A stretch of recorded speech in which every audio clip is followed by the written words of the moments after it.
there or not. After South Africa, Nigeria, and maybe Sudan, a big oil country. And it's mostly because of proliferate. It's the poster child for mobile banking, and 90% of energy is renewable. They call themselves the Singapore of Africa, which is a little nuts, but still. I mean, and of course, all their neighbors hate them. Yeah, yeah.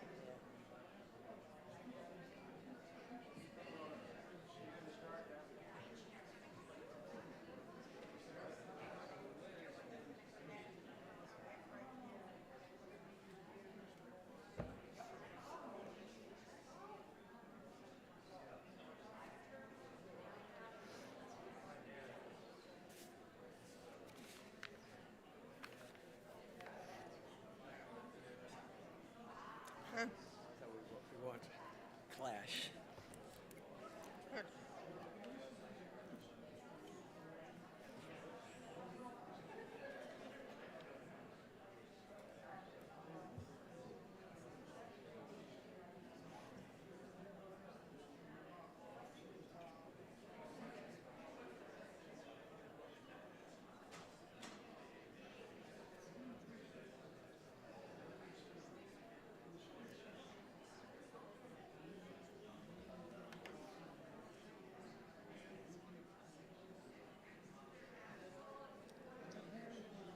Is it good?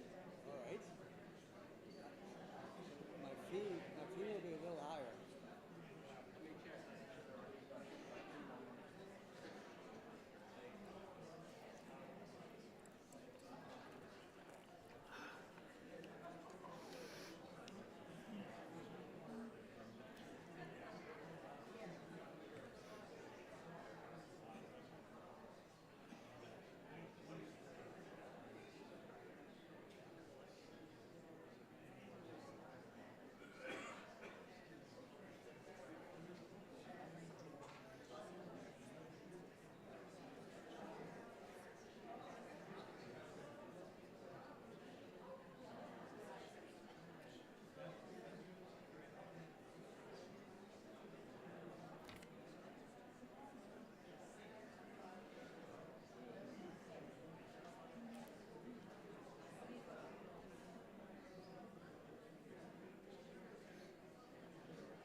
Push the red button.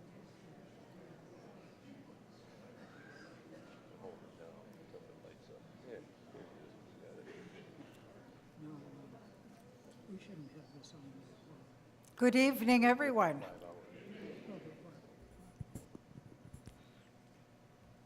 I have the great pleasure tonight of introducing Daniel Ritchie and his spouse Alicia, who is here, to talk about corruption. Now, is that something that we have heard of? Yes? Uh-huh. At another Keese school, we may talk about corruption in the United States, but today we are talking about corruption in the international community.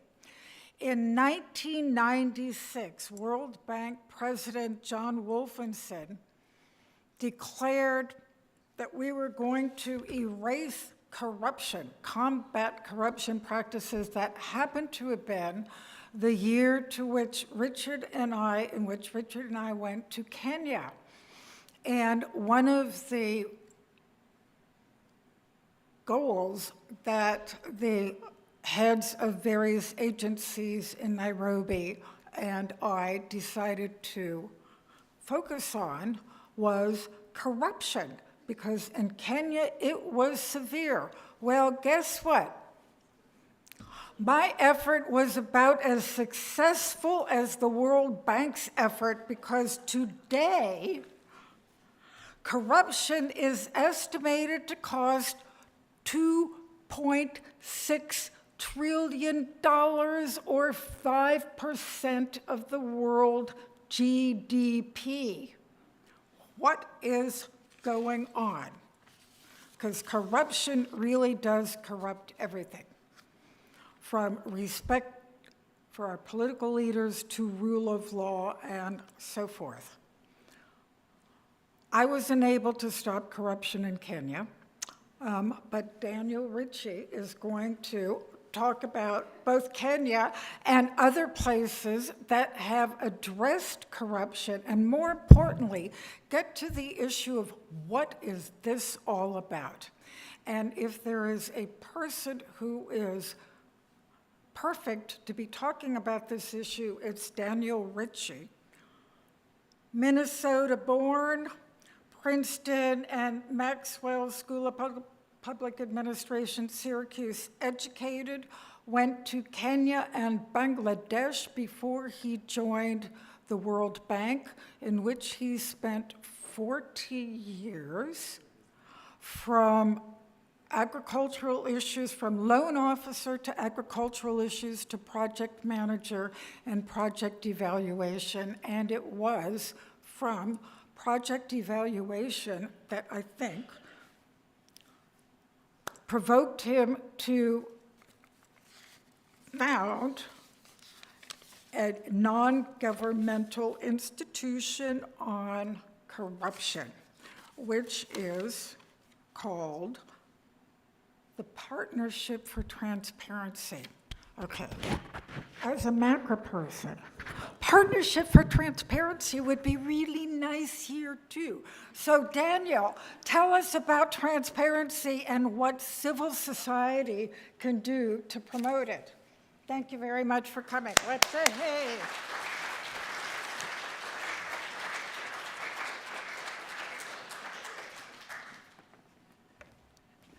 Thank you, Prue, and good evening, everybody.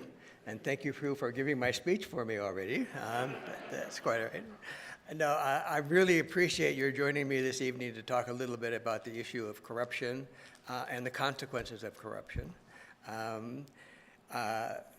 About a year ago, Pat Brill, my beloved cousin Tom Brill's wife, invited me and Alicia, my wife, for lunch with Prue and her sister Sue, because I had been a Peace Corps volunteer in Kenya, and Prue, of course, had been the ambassador to the United States, and she thought we might have some things in common to talk about, and of course we did.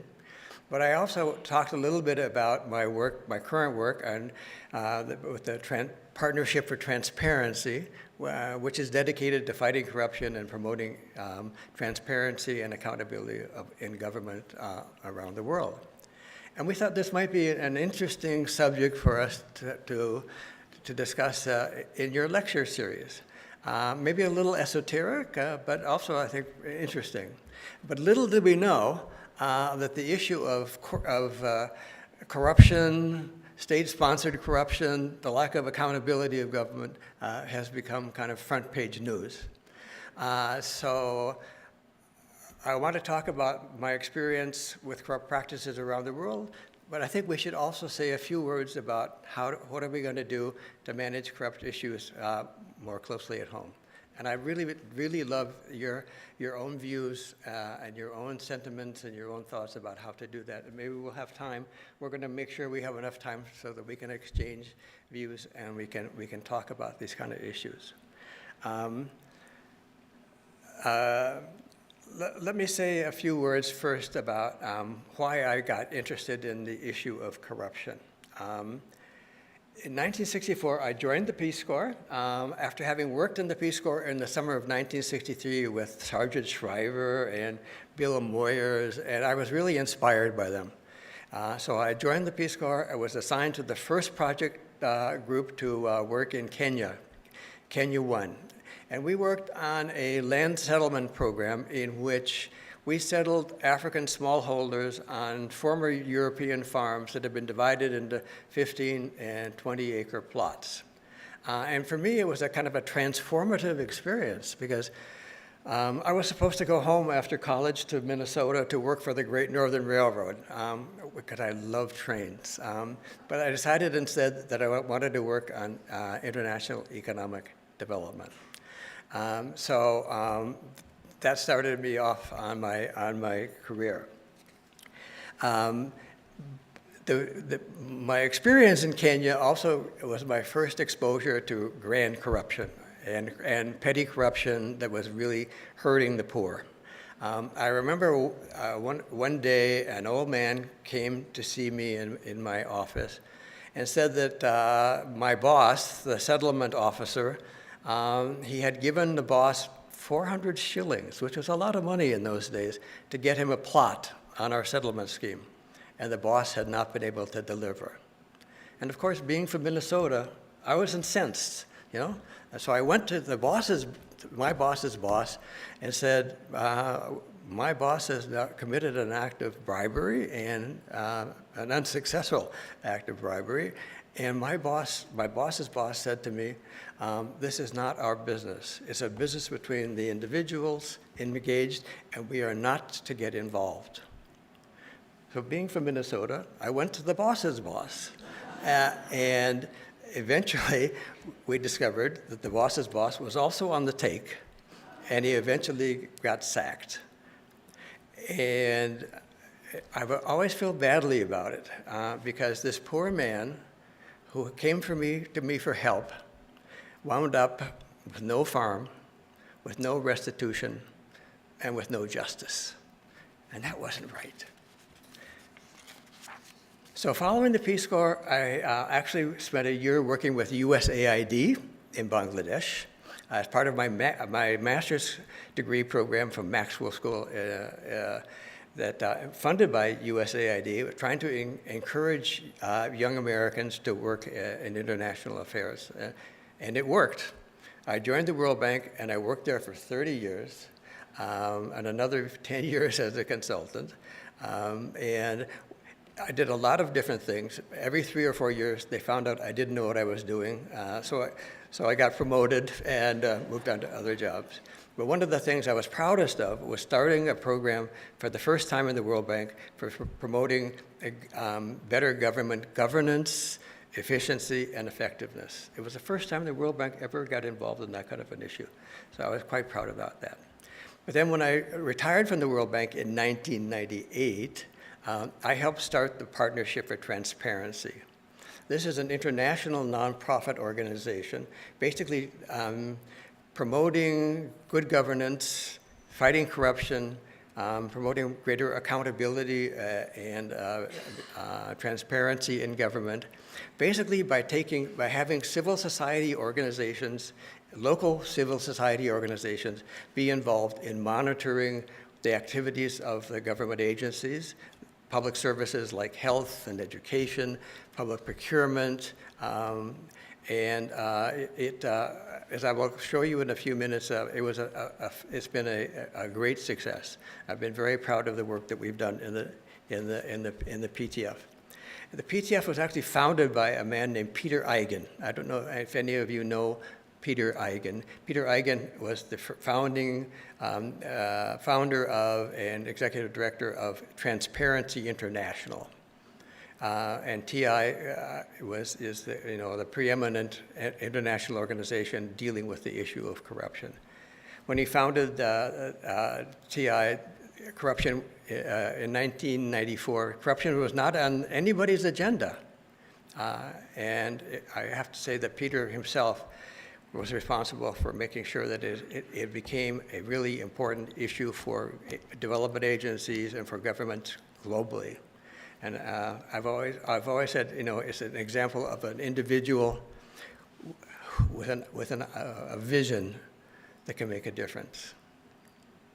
He's a little bit stuck on himself, but that's still, you really have to admire what he has done. Let me tell you this quick story about Peter's experience with the World Bank, and then I'll get on to what I'm actually going to talk about. Peter was the country director for the World Bank in Kenya in the early 1990s. He saw that corruption was killing this country, that it was really depriving the country of its potential. So he went to the president of the World Bank and he said, corruption is killing this country and the World Bank has to do something about it. And the World Bank president almost virtually threw him out of the office, saying that corruption is a political issue, not an economic issue, and we are prohibited by our charter and by our articles from taking politics into account. Of course, this was crazy. But Peter decided to quit the World Bank. He left the World Bank. He went home to his house in Berlin, and he started Transparency International in his kitchen, and turned it into an organization with now over 100 chapters in different countries and an astonishingly successful enterprise. So you really have to admire individuals such as Peter. But that's not what I came to talk about. What I want to talk about quickly this evening, I want to pose 3 questions. The first question is, why bother about corruption? Corruption's been with us forever. It's in the Bible. Some people think it's a fact of life that you can't change, and maybe it really oils the wheels of commerce, some people say. The second question is, what works? If corruption is so pervasive, are there things that we could do to basically dampen corrupt practices? And if so, what kind are they? And the third one is, so what? Even if there are actions which help control corruption, maybe it's a temporary phenomenon. Maybe corruption will just come back in another form. Are we just tilting it at windmills? So those are the 3 questions I'd like to pose this evening, and then I'd like to hear from you, from your own experiences. So question number 1 is, why bother? Corruption is usually defined as using a public position for private gain. It typically means accepting a bribe or kickbacks for decisions regarding procurement or employment, or demanding payment for services that should be delivered for free, like doctors and teachers and policemen and clerks. Corruption may be in part due to greed. People are greedy, but it also can be because of need. I once went to the West African country of Benin to try to persuade the Department of Public Works to undertake a procurement action for a road project free of corruption. And to his credit, the director of roads said, "Mr. Ritchie, my salary is enough to feed my family for a week. What do you want me to do?" It's a really tough question to answer. So some people think corruption is inevitable, and it's a way of life in many places, but corruption has significant consequences. As Prue has already said, corruption is estimated to cost $2.6 trillion globally at 5% of GDP. I've been told that more money leaves Africa through corruption than comes to Africa every year in direct foreign aid and direct private investment combined. Corruption deprives countries of critical development projects for schools and hospitals and roads, and it promotes shoddy workmanship for the work that does go on. And as I've mentioned already, it's the poor who suffer the most. It's been estimated that poor people give 5 or 6% of their income for corrupt practices, which is double the amount that the non-poor have to pay. And they have no choice. They either pay the bribe or they are deprived of services. There's the teacher who cannot, for some reason, do the curriculum during the day, but he'll come tonight and teach your child, but it's going to take a little funding. And there are the teachers who will, provide a better grade or promotion in return for sexual favors, which is called sextortion. And there's the doctor who, I have a friend named Moses, and I've had a friend for 60 years named Moses. I helped Moses buy his first cow, which he named after my wife, Alicia. And you can thank her for allowing that to happen. Anyway, Moses' father was in desperate need of an emergency operation, and the doctor demanded $400 to be able to do the operation. And Moses could not afford the $400, so we paid for it. He said it saved his life, but it was the first thing I did as president of the Partnership for Transparency, is pay a bribe. But I'm glad I did.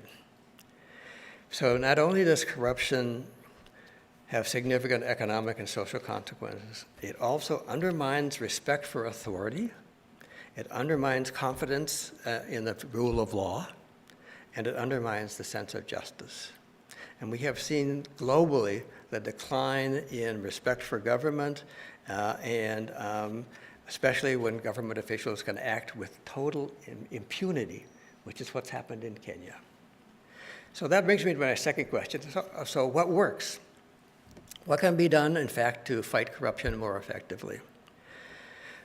I think we can all agree that governments typically do not wish to reform themselves.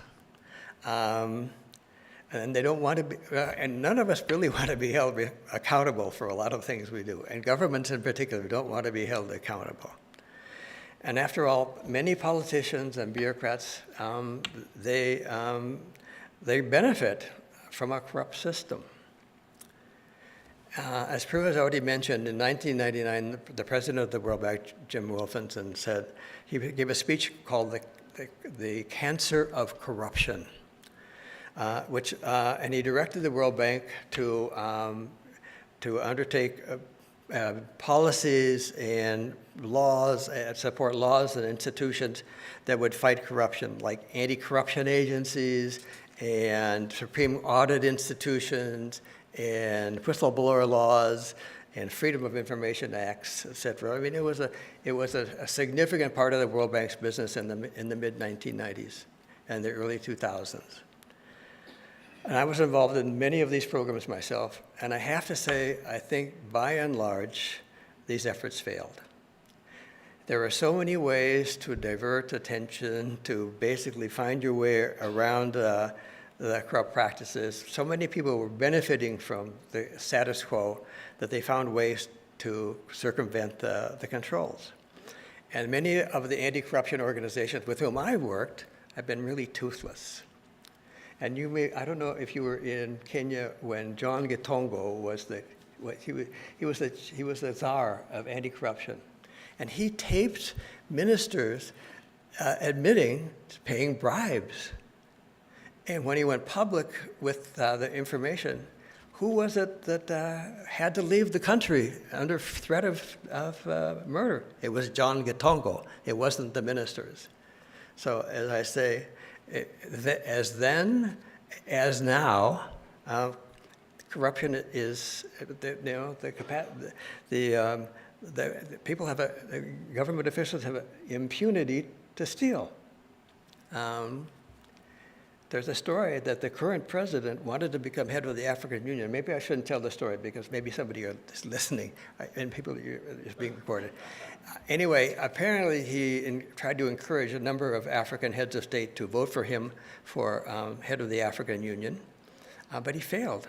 The vote went to someone else. I don't think he knew that it was a secret ballot, but a lot of other presidents in Africa seem to be quite pleased to have his funding and not to have him as president of the African Union. Now, my organization, the Partnership for Transparency, has seen time and time again the power of grassroots civil society organizations fighting corruption, monitoring the performance of hospitals, clinics, monitoring whether the school construction is going to take place on time, monitoring whether investments are according to the agreed plans, and holding their local officials accountable for inefficiency, fraud, and corruption. my organization has financed more than 250 projects in more than 60 countries over the last 25 years.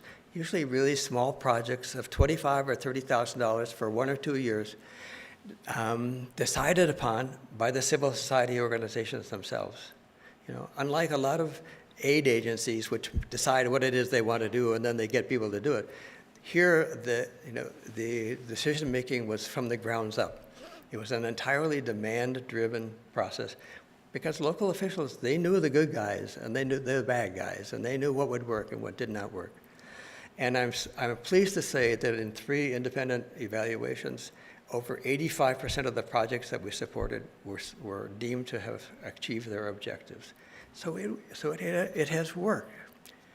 And let me give 2 of my favorite examples very quickly. The first one is in the Philippines. In the Philippines, the Department of Education realized that 40% of the textbooks that they had bought never reached the schools.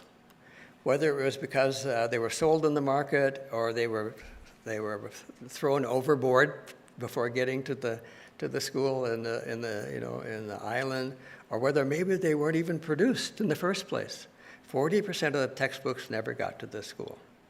So they asked us, and we financed a civil society organization who in turn organized 8,000 Boy Scouts and Girl Scouts to monitor the delivery of the textbooks at the school level. And you can't cheat when a kid is watching. So the following year, 98% of the textbooks arrived at their destination. And they also had Coca-Cola delivering the textbooks because Coca-Cola had so many more tentacles in the country than the Department of Education. So it was a grand success, and it saved the government something like $400,000 a year. And it was so successful that they made this monitoring process part of their regular routine. And one of the issues we always face is that when the money runs out in the projects we do, what happens? How do you sustain the activity? And because it became a part of the furniture with the Department of Education, the activity has been sustained for many years. My second example is from Nepal. A contractor had been engaged to build a road segment in a rural area. The local community knew full well that this contractor was anything but highly respectable. He had questionable business practices.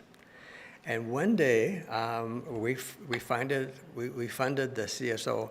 And one day, the CSO members went out and sat under a tree next to where the construction was taking place.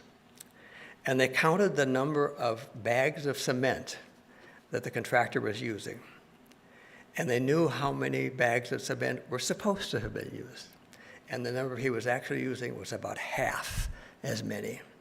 So they took pictures, they went to the authorities, they presented their information, the contractor was fined and had to redo the road altogether, and it was a great success. And I was so proud of them. So we have seen that social engagement can make a difference at the local level. But what about at the national level? Let me give you one very quick example of work that we've done at the national level in Argentina. For the last 5 years, we've been working with the Transparency International chapter of Transparency International chapter in Argentina called Poder Ciudadano, monitoring the procurement, delivery, and distribution of vaccines. Initially COVID-19 vaccines, and then all 20 what they call calendar vaccines, all the vaccines that are required by the government to be administered every year. There are 20 of them. And it was a very difficult process because you can imagine the pharmaceutical industry wanted secrecy. The government agency wanted secrecy. They didn't want to tell you how many vaccines were being delivered, by whom, at what price. And it was highly competitive. But our Poder Ciudadano worked miracles and was able to extract information not only through Freedom of Information Acts in Argentina, but finding out what the prices were of these vaccines either the Sputnik vaccine or the Moderna vaccine in other countries. And they had a 6-point program to kind of combating the secrecy of the government and the pharmaceutical industry. And in fact, we tried to get the World Bank to promote a program for citizen monitoring, and the World Bank said no as well. So everybody wanted secrecy. But Poder had a 6-point program. One, they found information from a variety of different sources. Secondly, they verified the validity of the information, so it wasn't just misinformation, it was real fact. And thirdly, they made the information public. They had the best website of any organization of its kind in Argentina and maybe elsewhere. It was amazing. So much better than from the Ministry of Finance, that the Ministry of Finance had to upgrade its own website. So they made that information public. And then they also organized networks of other civil society groups and the media and others, because individual organizations are weak, but together they can be very strong. So they organized networks. And then they found ways of working with the Ministry of parts of the Ministry of Health that wanted to work with civil society, because they knew especially that because the vaccination rates in the country were plummeting. So they realized that civil society was a unique ally in helping to reverse the decrease in vaccination rates. So they actually could work collectively in we call constructive engagement with the government agencies that wanted to do the right thing. And finally, they could litigate. They litigated like crazy. There are still three cases before the Supreme Court of Argentina related to citizens' right for information that have been pending for 3 years, but they're still at it. So I have great admiration for them at the national level. Which brings me to my third and final question, if you're already tired of listening to me. So what? So what? Okay. Are we just tilting at windmills? Is there anything that can be done? And is there anything that we can do? You said I wasn't going to talk about our local conditions, but I have to. Yeah, I have to. I mean, but only you can give me the answers. I don't have the answers, but I want to give you some.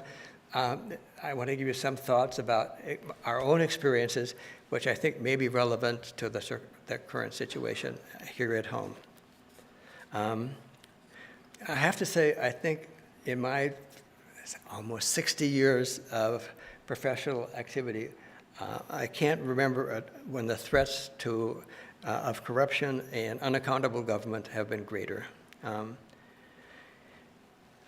We have seen here the removal of some of the guardians of integrity and accountability, the firing of 18 inspectors general, the pausing of the enforcement of the Foreign Corrupt Practices Act, which the United States pioneered 20 years ago, at a time when you could take your bribe off your income tax in Germany. Nobody else had a Corrupt Practices Act. Now they all do, thanks in part to Transparency International. And they've also paused, or they've basically effectively terminated investigations of financial institutions under the Consumer Protection Finance Bureau. And they're generally dismantling many of the U.S. government anti-corruption machinery. And my organization has actually been personally affected by what's happened to the development community. We had just won our first USAID project award, which has been canceled, along with 10,000 others. And it was for support for good governance and fighting corruption around the world. We have had a successful project with the U.S. State Department, because the State Department also has had a major program for good governance and accountability and transparency. And of the 1,200 projects of the 10,000 that have been continued, ours is one. And I don't know why. I'm a little worried about that. But it's a project in Moldova, and it involves citizen engagement in the procurement processes of all public procurement in Moldova, and it's been a smashing success. It may be partly due to the fact that the president of Moldova used to work at the World Bank, but I don't think so. I think it's more important than that.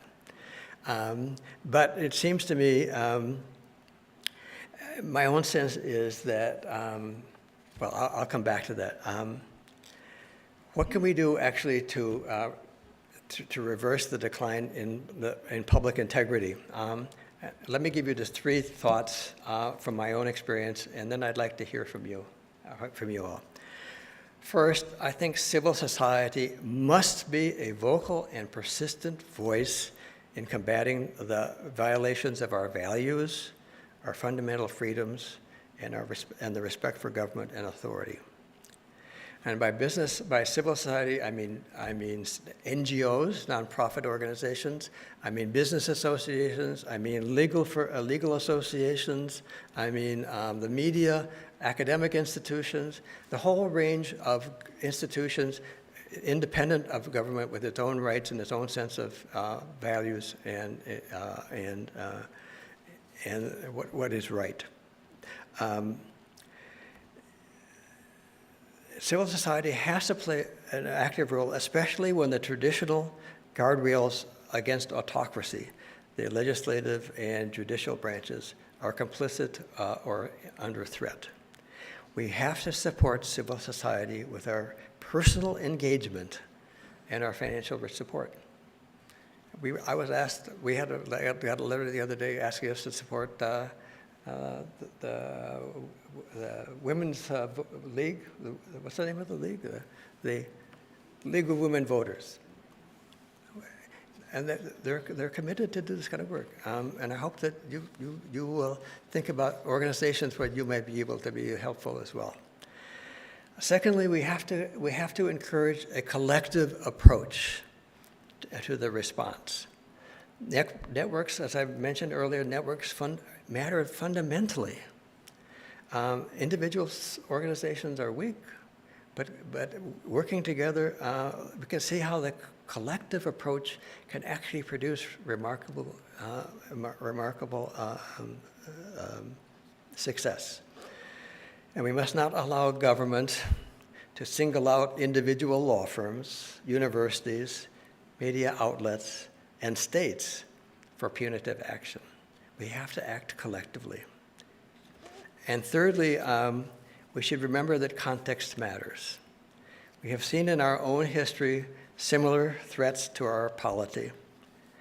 Civic voice has played a critical role in regaining the equilibrium over the years. We, the people, that's the foundation of our society. We, the people, matter. And I worked in places like Russia and Venezuela and Kazakhstan and Myanmar, where our projects failed because the voice of the people was not honored. There's no respect for the voice of people. Today, despite everything, we still have very vibrant institutions, and we still have vibrant, independent voices, and we can't despair. We won't. So let me close. I know I've kept you too long. Let me close with a personal note. I served as a Peace Corps volunteer for the United States. I served in the USAID with the United States.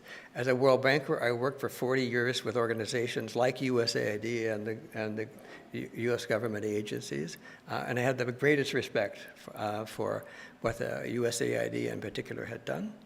And now, as a volunteer of a U.S.-based organization, I'm still trying to work to make the world a little better place. I am very proud to have been part of the soft power in improving the lives and building the respect and affection for the United States around the world. And I've seen it in more than 100 countries. We must not withdraw from the world. We must write to our congressional representatives. You have congressional representatives. We don't in the District of Columbia, but that's okay. I'm counting on you. We need to march and protest like 5 million people did last Saturday. And we need to support organizations like mine in continuing to serve the world. We will not go silent in the night. Thank you very much. Thank you. Let's have a conversation now. We are almost out of time, but if there are questions, could you please, and Jesse, could you turn the lights up in the audience? Thank you very much. Okay. A couple of questions we have time for, so have at it. Do you have to comment yourself, Do I have a comment myself? All right. In 1996, I was the U.S. ambassador to Kenya. Before I went to Kenya, I was told by all of the U.S. government agencies that had representatives in Kenya, nothing good can get done as long as Daniel Arap Moi is president because there is too much corruption. We decided as an embassy that we would do something about it. And fortunately, we had a World Bank director who was actually in country, and we got the World Bank director to be the surface, and we got all of the donor communities who were giving money to Kenya together. And the conversation was, where are you giving your money and how much are they stealing? All right? It was absolutely fascinating to find. And fortunately, we did not learn that the Americans were paying money to dig tunnels and the Japanese were paying money to bury the tunnels. Fortunately, we were all going on good things.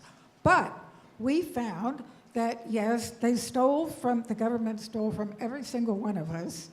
And, yes, wouldn't it be a good idea to turn the spigot off? But we didn't want to do it if it was going to hurt the people for whom we were giving taxpayer money. So we found out there was $250 million in the pipeline because these politicians would go and say, here's the road, and they would pave a quarter of a mile of the road, and then they would go to another place and say, here's the road. So knowing there was $250 million in the pipeline, we were not worried about it. We decided, all of us, Japanese, Norwegians, Swedes, Brits, French, we were going to, next day, headlines, donors have cut off the money. My telephone rang, the Minister of Finance said, I need to see you. So I went to the Minister of Finance office and by myself, which many people say you should never do, but I did it. He said, Madam, you need to give us our money. And I said something women ambassadors can say better than men ambassadors, which is, but Mr. Minister, you steal it. And he says, we won't anymore. I swear to God, that is how private diplomacy goes on. And I said, Mr. Minister, pretend I have the money in my pocket. You have to persuade me to take the money out of my pocket. He was unable to do so. We decided that all of our money was going to go into a public bank account. And the president just couldn't deal with that. And I was asked by a neighbor of mine who was a private friend of the president, would I please come see the president in his private house? So we did. And he said, come follow me. He started up the stairs toward the bedroom. And we sat at the, where the stairs divided, there was a left seat. He said, you know, if I consent to have USAID put all the money in escrow and not go through the government is going to set a horrible precedent. And I said, yes, Mr. President, it will set a precedent. Do you know what that's going to do to me? And I wanted to say, life is unfair. I left. 2 hours later, he called up, Madam Ambassador, I decided to do it. I'm going to allow you to put the money in escrow. And I wanted to say, oh, what a good boy, but I didn't think that was particularly appropriate. So that is my Kenya, and Guatemala was far more severe than Kenya ever was. So this truly is something that we need to pay attention to. And just to say that it is we, the people, whose monies are being ripped off, who need to be the one to speak up. Questions?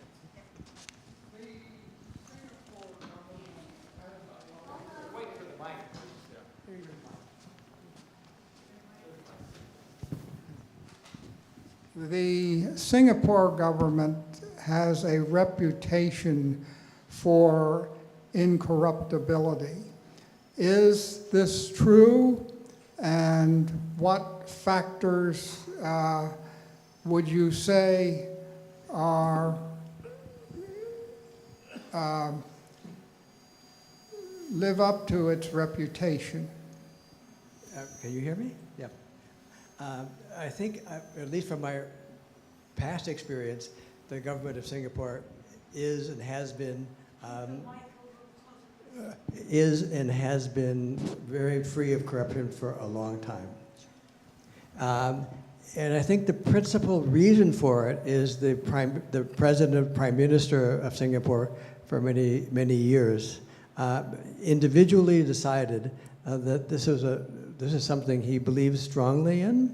And so there was this leadership from the very top that insisted on the lack of corruption. It's also true in other countries where the chief executive, such as Rwanda, which is a country reasonably free of corruption, because the president also insists that this is something to be done.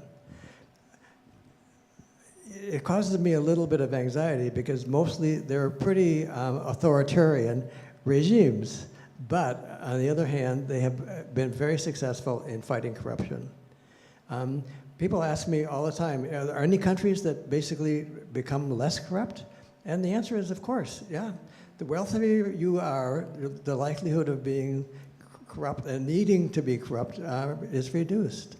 Singapore in the year 1960 had the same per capita income as India, and it was highly corrupt. But now it really believes in the rule of law, and the president's just been ousted, etc. And it's now become a very wealthy and a reasonably corrupt-free country. So I think it has to do with leadership. A lot of it has to do with leadership. And if the leadership believes that fighting corruption actually is worthwhile, it usually succeeds if they're strong enough. At a time when we're really discouraged about a lot, I'm wondering if you can recall some initiatives of the U.S. government that have been moderately successful in minimizing corruption.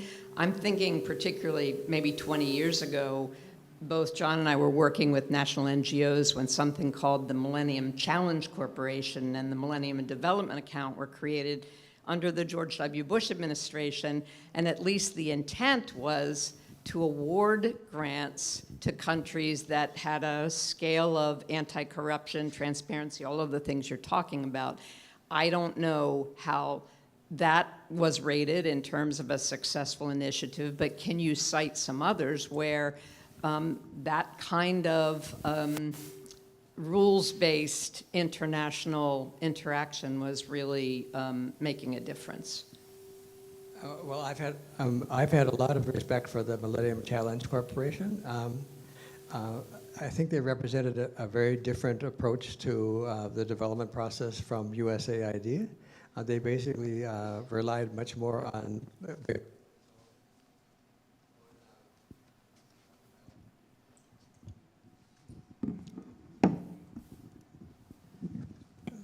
they basically relied much more on an individual government's own development objectives, and they were the government itself was the one who did the implementation rather than the donor agency itself. If I had a question sometimes about the MCC's approach, their criteria for selecting countries to be engaged in their work required that they be demonstrably less corrupt. And yet, some of the countries that were actually selected surprised me. They tended to be good friends of the United States, but they did not have a reputation for being corrupt-free, like Georgia and some of the other countries in that part of the world. And I haven't been very familiar with the U.S. government's agencies' activities over the last several years, but maybe, Prue, you have, yeah. But I would say, I've always felt that the U.S.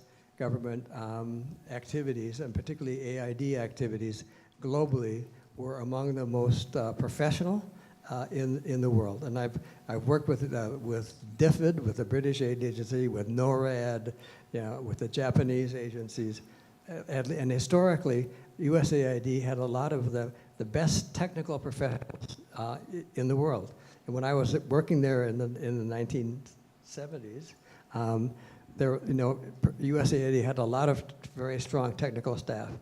In the 1990s and later, they tended to start divesting themselves of the technical specialists and turned themselves mostly into a contracting agency in which they relied on consulting firms to do a lot of the technical work, like DAI and Chemonics, who basically lived off AID funding.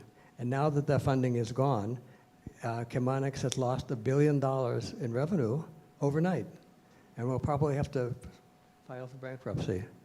But historically, AID, I thought, was really the premier bilateral development institution, second only to the World Bank. We have time for one more question. We have 10 minutes per question. Wonderful. Yeah. Okay. Prue, I happen to have the mic. I happen to have the mic, so I guess it may be my turn. I just wonder about one thing, and I don't know how I address it, maybe the basic need for corruption. Now, we know about greed, et cetera, but what have you seen, like, in your experience, considering the prosperity of the country, level of corruption, and the lack of prosperity and the corruption, but I think that probably I have seen corruption at many, many levels, but how would you address that question of the basic need for corruption? I think one of the big issues is that in many countries, basic salaries are just not sufficient.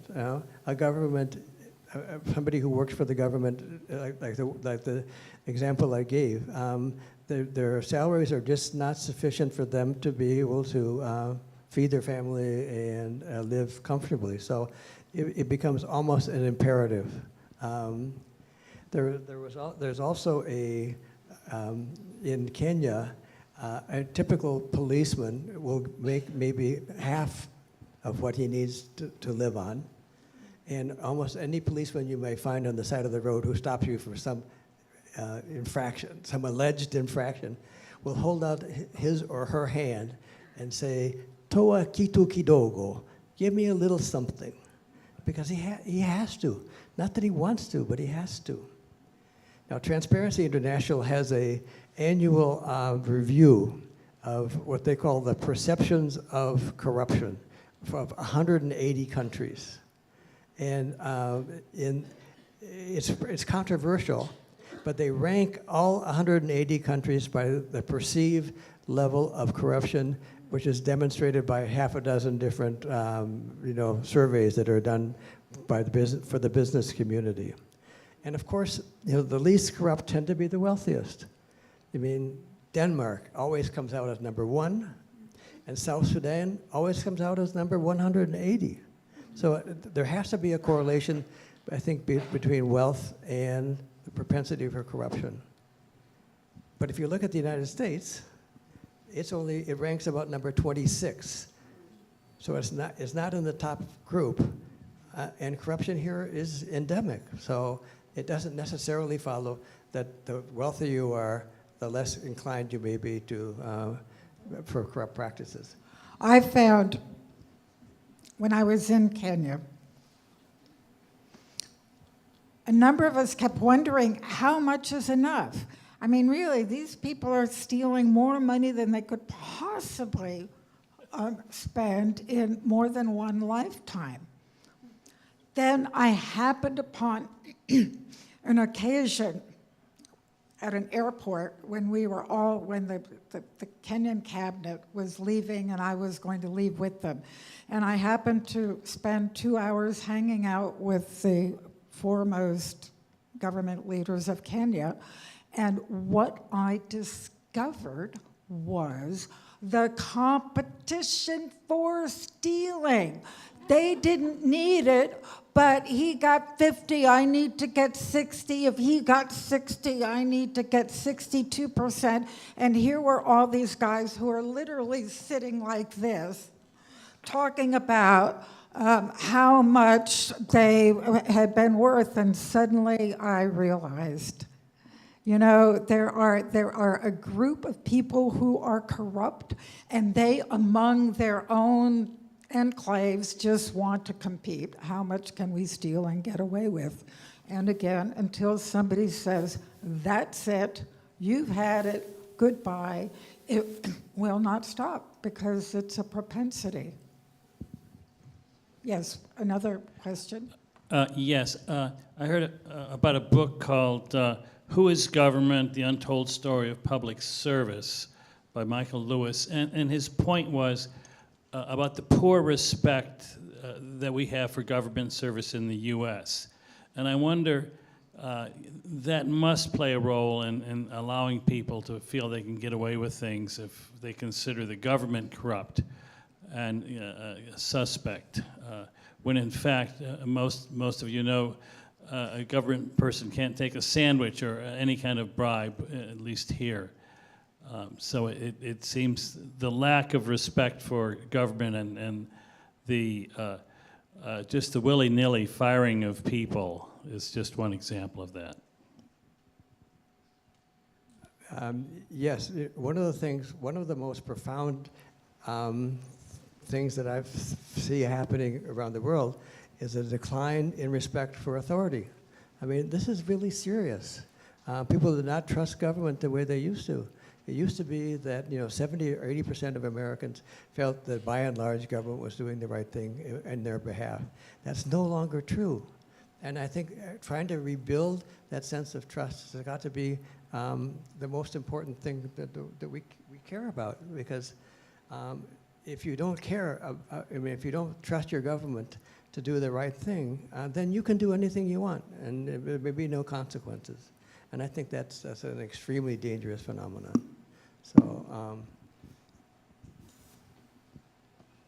So I'm from Zimbabwe, and you asked about the need for corruption. Well, Zimbabwe is probably one of the most corrupt societies there is. Maybe if they're not 108, they're 107.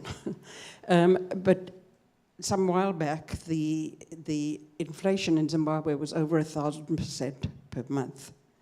To buy a loaf of bread, you had to take a suitcase of cash with you to get a loaf of bread. At that point, corruption is an essential to living. Just a comment.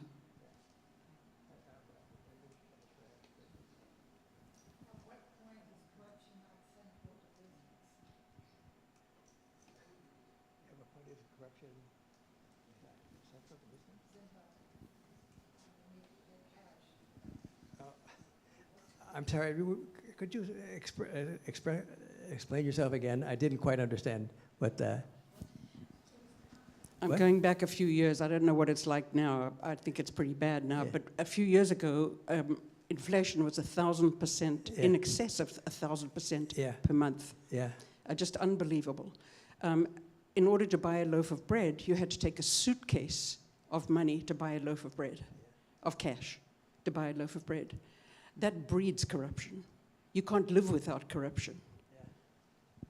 That's a very good point, yeah. I mean, Argentina, for example, where I've been working, at 150% inflation rate last year, and you needed more than one suitcase. And 60% of the population has now fallen below the poverty line. And you can't help but be corrupt there too, because how else are you going to live? I think part of the answer is ensuring the growth and equity globally. I mean, one of the this may be well, no, this is an important point.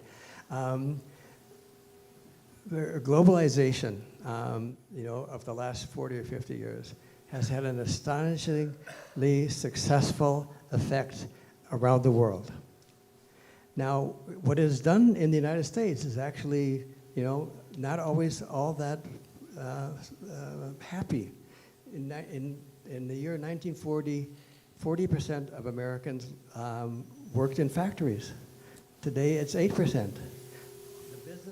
The business has moved elsewhere. And by moving elsewhere, it has helped raise the boats of thousands, hundreds of thousands, if not millions of people. Poverty rates have gone down around the world. Only about 10% of the people are below the poverty line. Almost all kids are in school. 80% of families have access to water.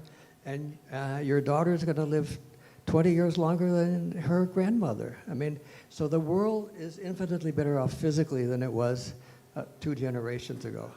And I think part of it has to do with the effect of aid, but most of it has to do with the energy of individual countries. So what may have actually been sometimes at a disadvantage in the United States has been a great advantage for the world, corruption notwithstanding.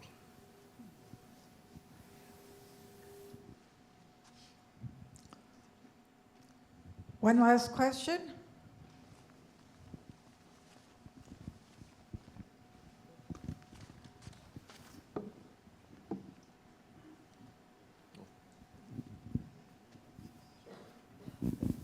You're ready. I wonder what goes into this $2.6 trillion measure. For example, let's look at some countries like Nicaragua, El Salvador, Mexico, Haiti, where there are large gang activities.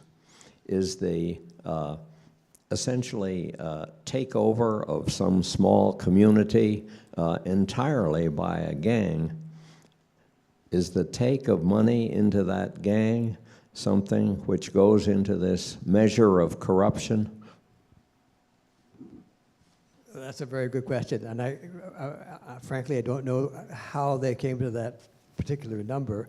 It sounds like a reasonably correct number, but the basis on which it was calculated is beyond me. I have a sense that a lot of the corruption that goes into that number relates to the amount of money that is siphoned off from one country and goes into bank accounts in other countries, and that's one measure which I think is reasonably easy to calculate. But one of the big issues about corruption is that it's hard to measure because it's silent, and nobody wants to